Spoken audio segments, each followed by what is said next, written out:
continuar con el libro de El poder de Camelot y la tierra maldita. Entonces vamos a iniciar el capítulo 4, que se llama La sangre de una doncella.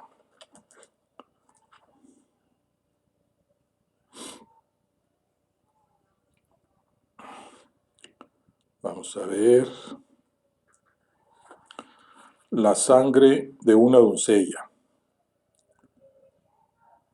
Precariamente sostenida, la doncella Gwenesi, al caballero de las 2 espadas, quien sudaba copiosamente y arrastraba los pies con el brazo vendado con una tela manchada con su propia sangre, cuando después de una larga caminata a través de la espesura, vieron en el bosque comenzaba a clarear.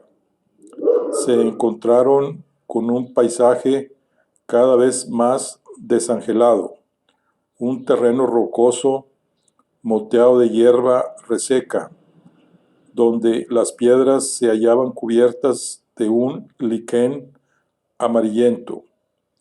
Se manifestaba el amanecer en un cielo blanco. Aún así, la luz no devolvía la visión del horizonte, pues las nubes bajas se habían apoderado de él de tal modo que daba la impresión de que el día acababa, en vez de estar empezando. Ahí, en medio, entre las rocas peladas, se perfilaba una minúscula fortificación, una albarrada deforme, de la que era imposible decir si se hallaba medio destruida o a medio construir. La escoltaban 2 pequeñas torres coronadas por almenas de irregular factura. Las piedras del pequeño castillo eran de un gris macilento, que parecía absorber la luz, como si las cenizas de un incendio antiguo hubieran sepultado el edificio. Su tétrica y rota silueta se difuminaba en la niebla. En el cielo, un puñado de cuervos lanzaba graznidos desgarradores. Mirándose el uno al otro, se lo dijeron todo. Sin duda, la ambición de aquel lugar producía estremecimiento, pero el ánimo no les daba para más. Ahí estaba su única esperanza de curación y descanso después de aquella noche aciaga que había seguido la senda funesta de los últimos días, marcada por el invisible. Durante el incendio, sangrando abundantemente y asustado por el fuego de un modo que nadie más que él comprendía, Balin solo había tenido tiempo de sacar de la cabaña a Gwenesi. El pobre Nevance había perecido entre las llamas. Después pasaron el penoso trago de tener que dar sepultura al nobilísimo Sir Perin de Montbéliard, un caballero sin tacha. Al terminar, ya pudieron partir en busca de la salida del bosque, lo cual hicieron a pie porque el invisible había puesto en fuga sus caballos. Caminaron con dificultad, él aferrado constantemente a ella, hasta un camino flanqueado de robles que llevaba a la entrada de la fortificación. Mientras se aproximaba, vieron que la reja estaba levantada y las puertas entreabiertas. Se alcanzaba a vislumbrar el interior del patio, donde no se movía nada. Llegando ya a la puerta por el último trecho del sendero, advirtieron que a un lado del muro se ubicaba un pequeño cementerio avigorado de tumbas. Todo él, el muerte, las lápidas, las losas, estaba construido con la misma piedra gris del suelo, la misma con que se había alzado el castillo. Las piedras más claras, talladas en tiempos más recientes, daban lugar a una larga fila de sepulcros. El último de ellos estaba cubierto de flores frescas. Grabado no hacía mucho en la lápida por un notable artesano, se veía el escudo de armas del ocupante, un cuervo y dos torres negras, dos torres como las del castillo. Sir Balin pidió a Guenesi que detuviera sus pasos y permaneció en silencio contemplando el escudo de armas. Tragó saliva, dolorosamente. Los dos estaban sedientos y sentían la lengua espesa. Los cuervos que los habían seguido volaban en círculos por encima de ellos. No parecía haber ninguna señal de vida en el castillo. Vayámonos, dijo el caballero reculando. Estáis herido. Necesitamos ayuda ahí donde sea, adujo la doncella. No me parece que vayamos a encontrar ayuda en este lugar. Intentaba arrastrarla camino abajo, pero estaba tan débil que no pudo poner su fuerza a la de ella. Güenis lo acompañó hacia la puerta. «Ah, del castillo», gritó ella. «¿Hay alguien?» Solo contestaron los graznidos y el viento. Tras dejarlo apoyado junto a la entrada, la doncella traspasó el dintel para echar una mirada al interior. Tan pronto como ella pisó el suelo del patio, un ruido mecánico los sobresaltó a los dos, cuando cayó el rastrillo como el hacha de un verdugo, causando un brutal estruendo que hizo trepidar el suelo y colocándose entre los dos. Él había quedado fuera y ella dentro atrapada. Güenis llamó espantada a Balin, quien sentía que su corazón palpitaba tan fuerte que parecía que le iba a estallar.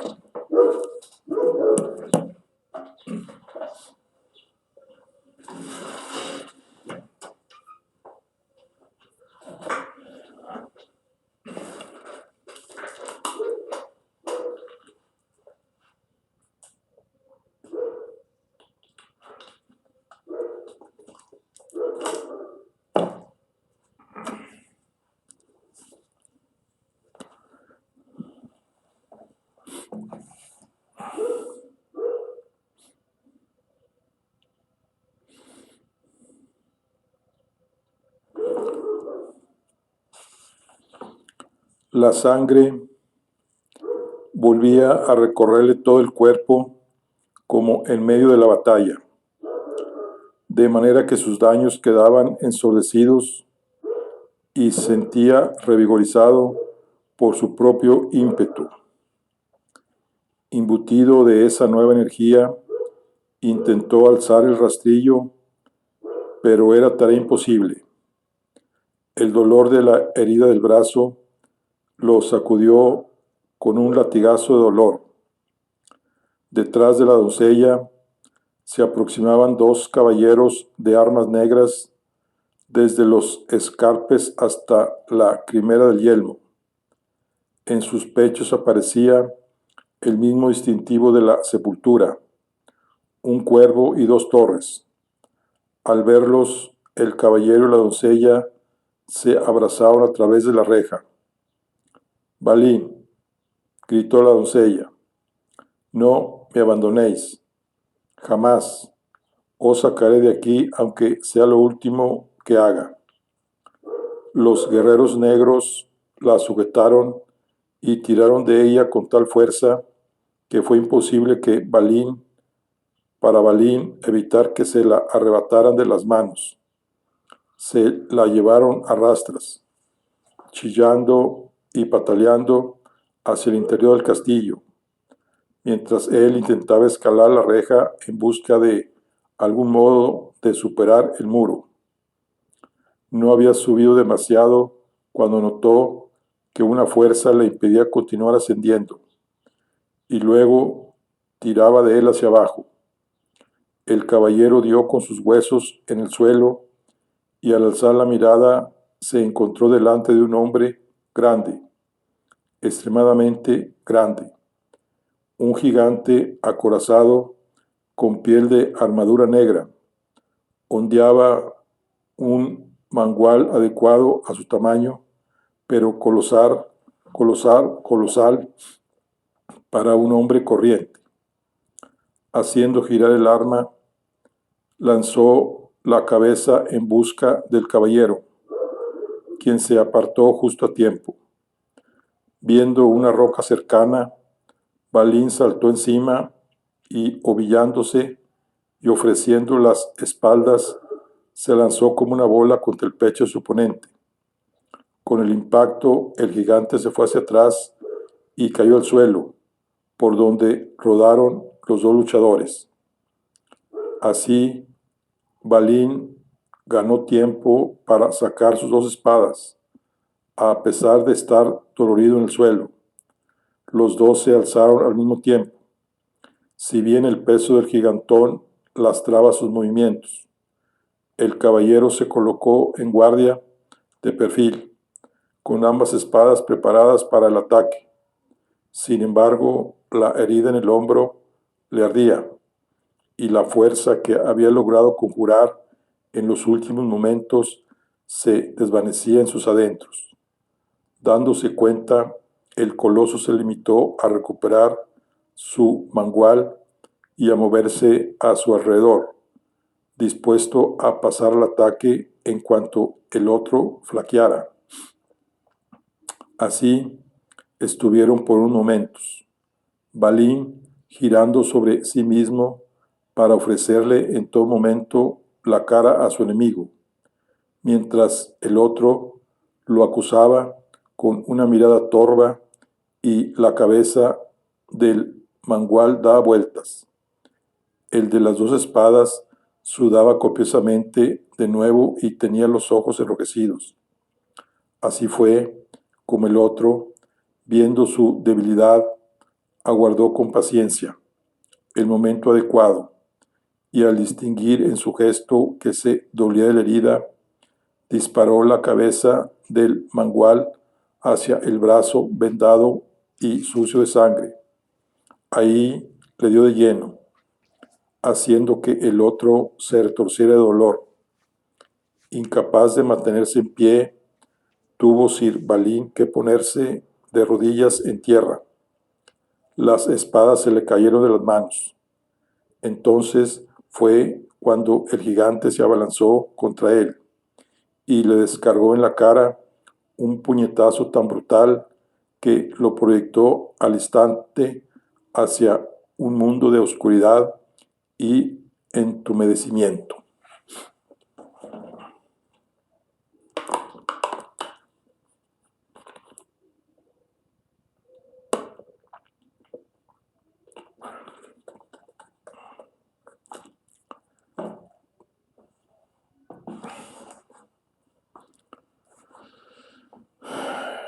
Balín volvió en sí y entreabrió los ojos con dificultad.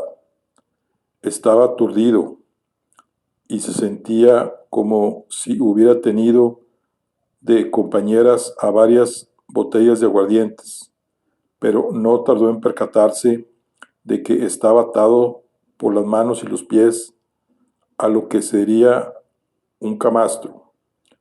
Cuando sus ojos se acostumbraron a la oscuridad, descubrió que estaba en una mazmorra húmeda y, sin embargo, vestía ropas limpias, una amplia camisola y calzones largos, y tenía una venda nueva alrededor de la herida del brazo, que ya no le molestaba demasiado. Le habían lavado el cuerpo y sanado los varios daños. Un vistazo alrededor le confirmó que se hallaba en un calabozo. El gigante con quien se había enfrentado en el patio lo miraba desde el otro lado de las rejas. Lo reconoció por su envergadura, a pesar de que se había desprovisto de sus armas y llevaba un jubón negro. A cara descubierta se revelaba su desproporcionada fealdad, una cabeza diminuta con ojos pequeños y juntos, en un rostro de tez amarillenta, barba estropajosa, pelo blanco y muy fino, largo hasta la mitad de la espalda. El coloso lo observaba en silencio como un gran bobo. Sir Balin se preguntaba por qué lo habrían sanado después de atraparlos como conejos. ¿Dónde está la doncella que me acompañaba?, preguntó. Si le habéis hecho algo, lo pagaréis con la muerte. El carcelero no modificó ni un ápice de su semblante al oír la amenaza. Más bien parecía aburrido. Cansado de observar al prisionero, se acercó a una mesa de madera sobre la que estaban las dos espadas de Sir Balin. Levantó una para examinarla y luego inspeccionó la otra.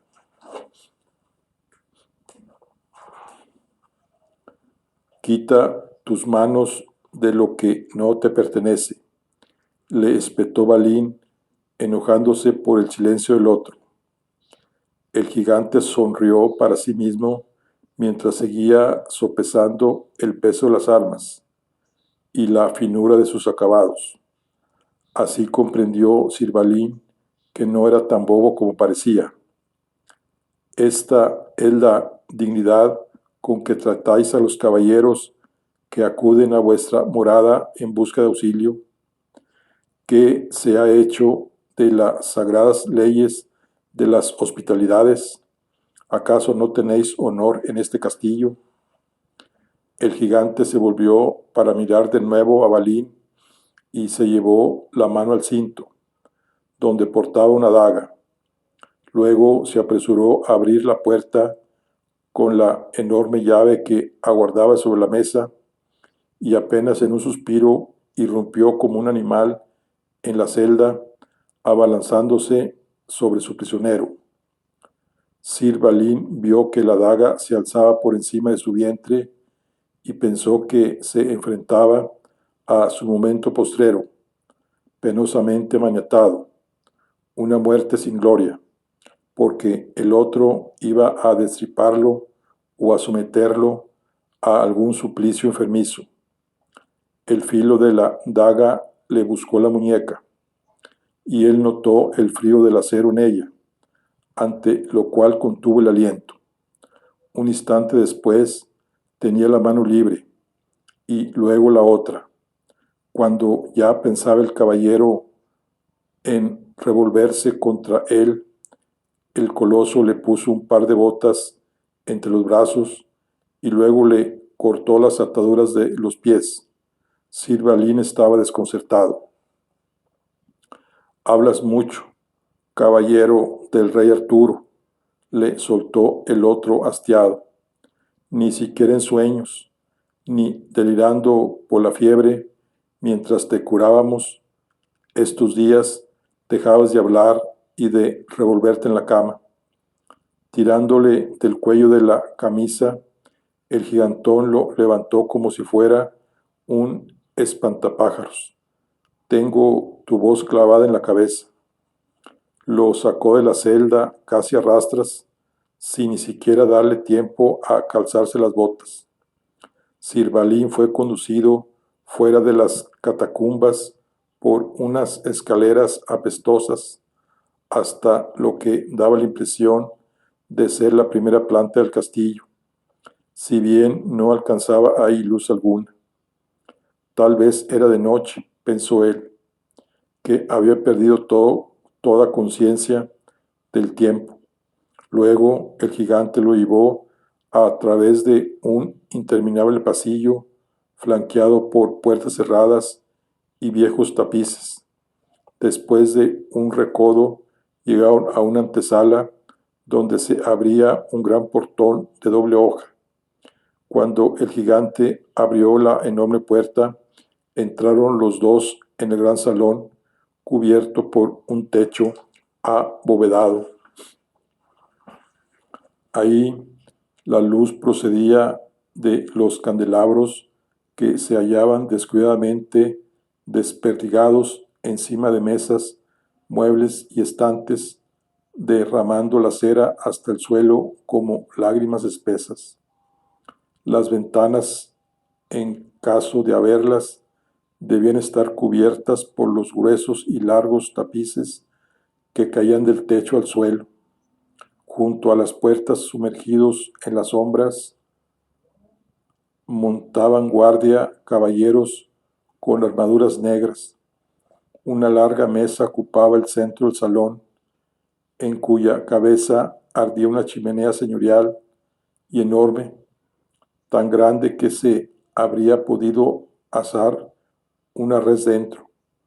Enseguida Balín vio que ahí estaba sentada la doncella Güenice, a la vera del sitial de más prestigio, un trono de respaldo alto, muy ornamente, colocado de espaldas a la chimenea a contraluz. Según el caballero se acercaba, vigilado por el gigante, fue capaz de acabar de hacerse una composición del lugar. Aposentada en el alto sitial, se perfilaba apenas una figura que, echada atrás en el respaldo, se hurtaba la luz. A su lado, Güenice también vestía ropas nuevas, unas ropas hermosas de mangas anchas y cómodas.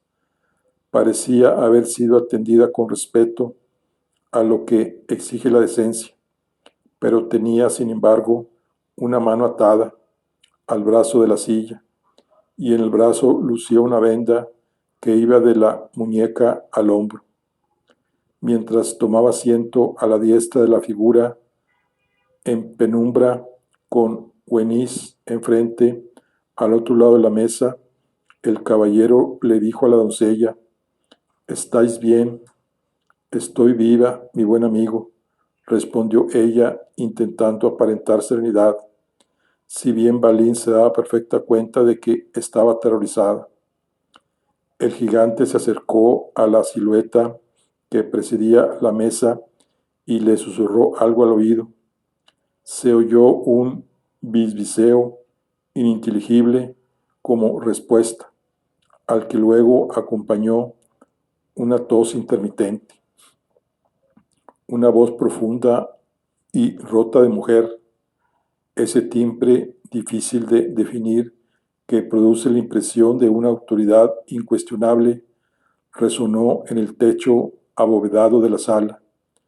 «¿Es cierto que sois un caballero de Camelot?», preguntó la cavernosa voz. «¿Quién quiere saberlo?», respondió Balín, amenazante. El eco de su osadía se repitió entre las columnas. Lo siguió un silencio espeso en el que Güenice miraba a Balín con ojos enormes y asustados.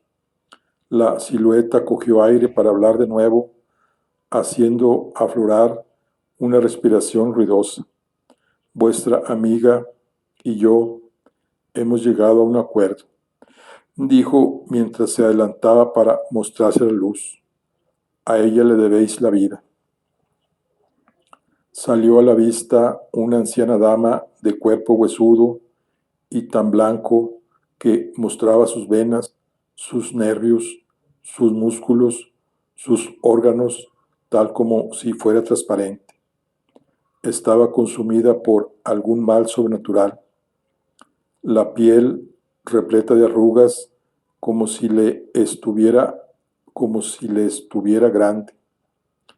Tenía los ojos sanguíneos y hundidos en la calavera, la nariz puntiaguda.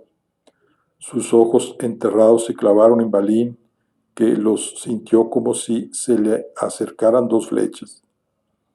El caballero tragó saliva, luego preguntó: ¿cuáles son los términos? La dama sonrió, mostrando una boca carente de dientes, en lugar de los cuales había encías inflamadas y rojas. Se diría que a punto de estallar de sangre.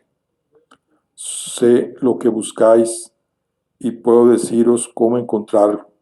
Solo tengo una condición, respondió. Una respiración asfixiada precedió a las palabras.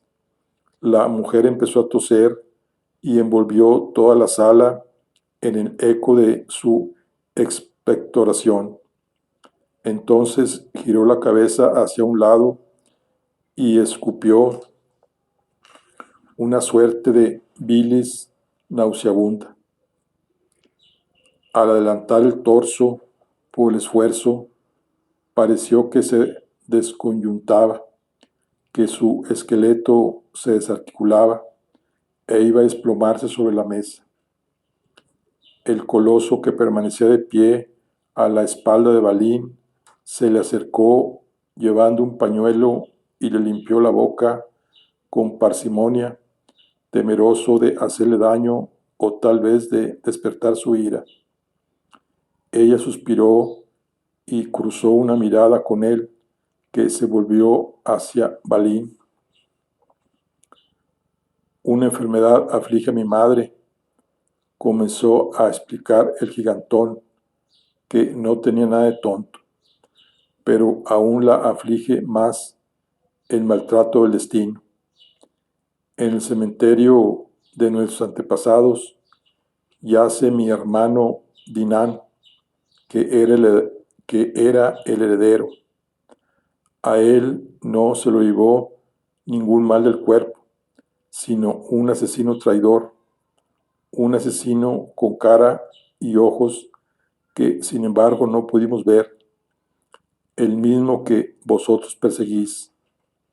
Sir Balin cruzó una mirada con Güenís, que confirmaba aquellas palabras con la franqueza de su gesto. El día en que mató a Dinán, fuimos tras él, igual que habéis hecho vosotros, y aunque también perdimos la pista, sabemos hacia dónde fue y sospechamos dónde se encuentra. Y siendo así, ¿por qué no actuáis contra él?, protestó Sir Balin sin comprender. Porque creemos que se alberga en una casa noble con la que tenemos enemistad desde antiguo. Por eso actuó contra nosotros en primer lugar y asesinó al primogénito. No podemos demostrar nada, ni sabemos quién es. No nos es posible siquiera acercarnos a los dominios de ese linaje. Ahora bien, caballero hablador de Camelot, tú serías bien recibido en esa casa noble. Podrías averiguar si nuestras sospechas tienen fundamento, o incluso quién es el asesino. Y llegado a ese punto, te sobrarían razones para acabar con ese maldito.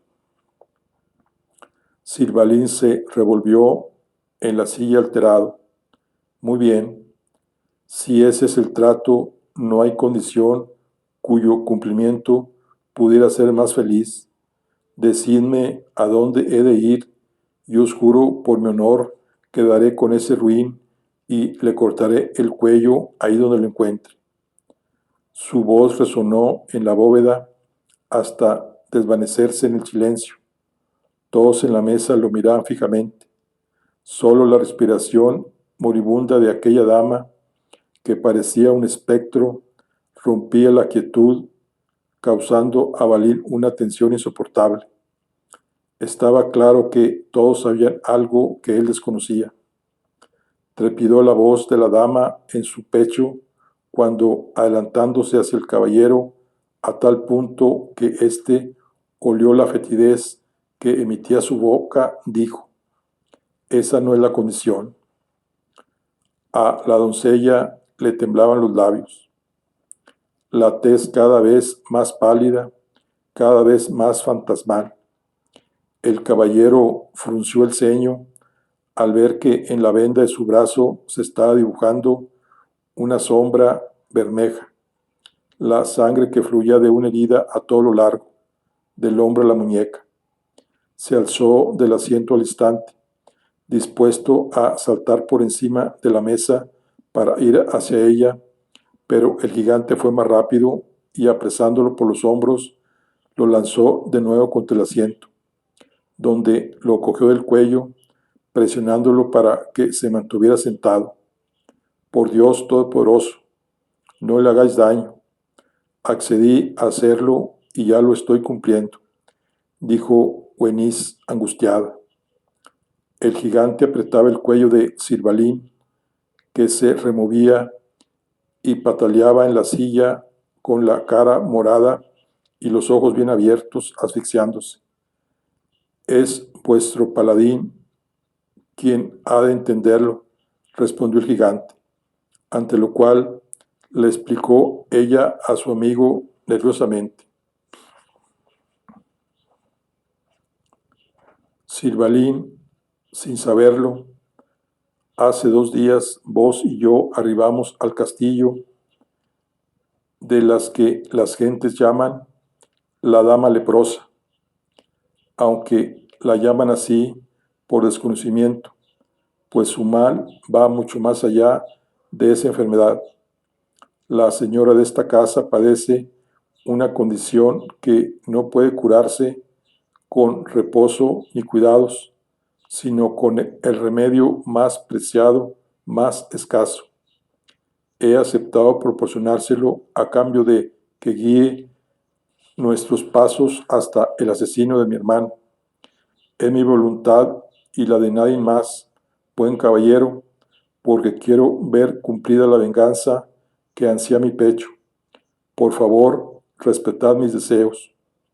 Cuando acabó ella de hablar, el gigante liberó el cuello del caballero, que no podía dejar de toser y de tragar amargamente. Las marcas de los grandes dedos de su opresor le enrojecían el pescuezo. Agonizo, aseveró duramente la dama leprosa. Solo la sangre de doncella me permite ver un nuevo día, pero no la de una doncella cualquiera, sino de una verdaderamente pura, de las que ya hay tan pocas, una doncella virgen e hija de rey que sea de corazón límpido como la primera nieve.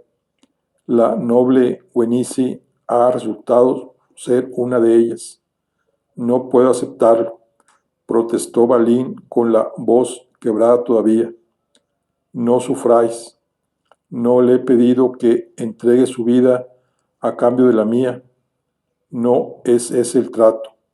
Solo necesito que llene una bandeja que ha de ser de plata para que la sangre conserve intacta su pureza.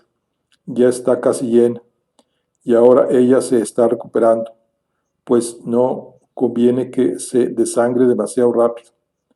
Eso es algo que hemos aprendido con mucho sufrimiento.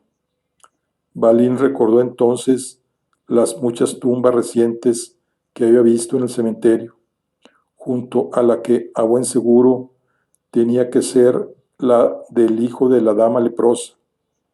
El de Camelot miraba incrédulo a los aterrados ojos de Güenice. Había vivido muchos acontecimientos inexplicables a lo largo de la vida, pero ninguno comparable a aquel hasta el momento. Ante su desasosiego, adujo ella para tranquilizarlo.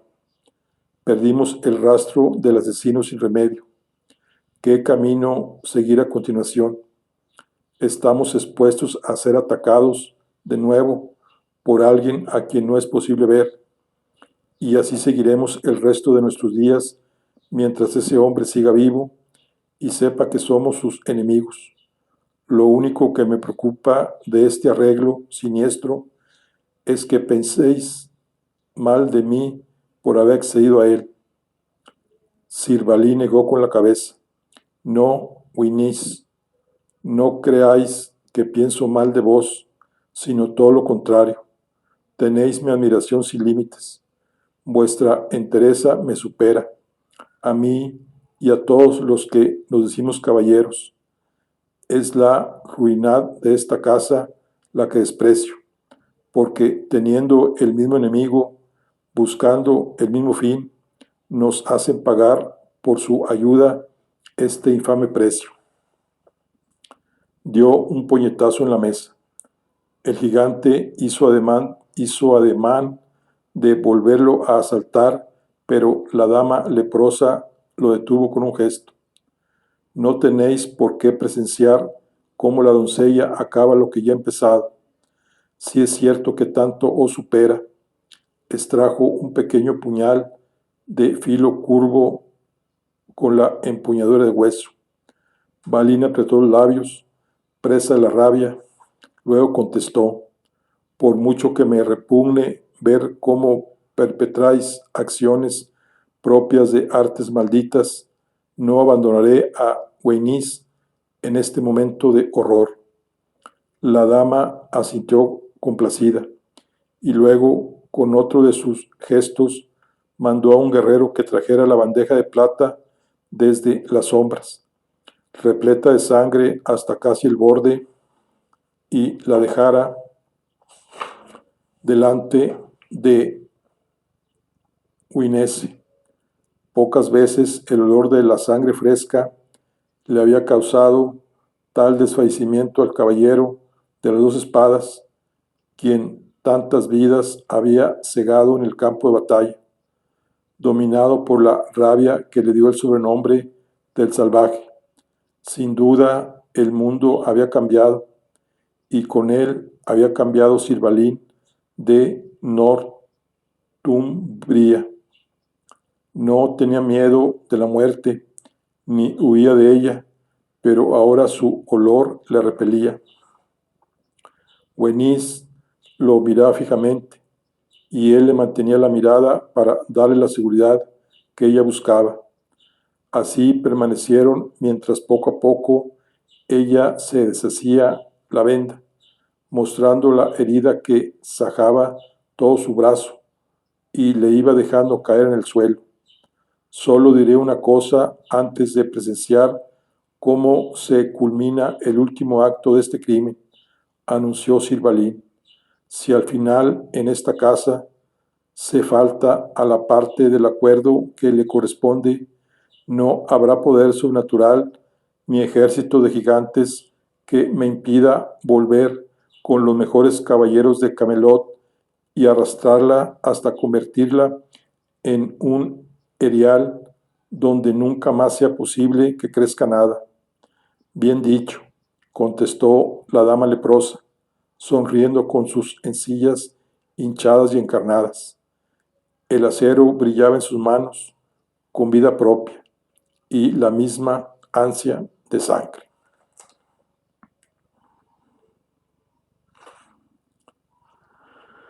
Bueno, aquí concluimos la charla por el día de hoy. Estamos en el capítulo 4. Nos vemos en el siguiente. Hasta luego.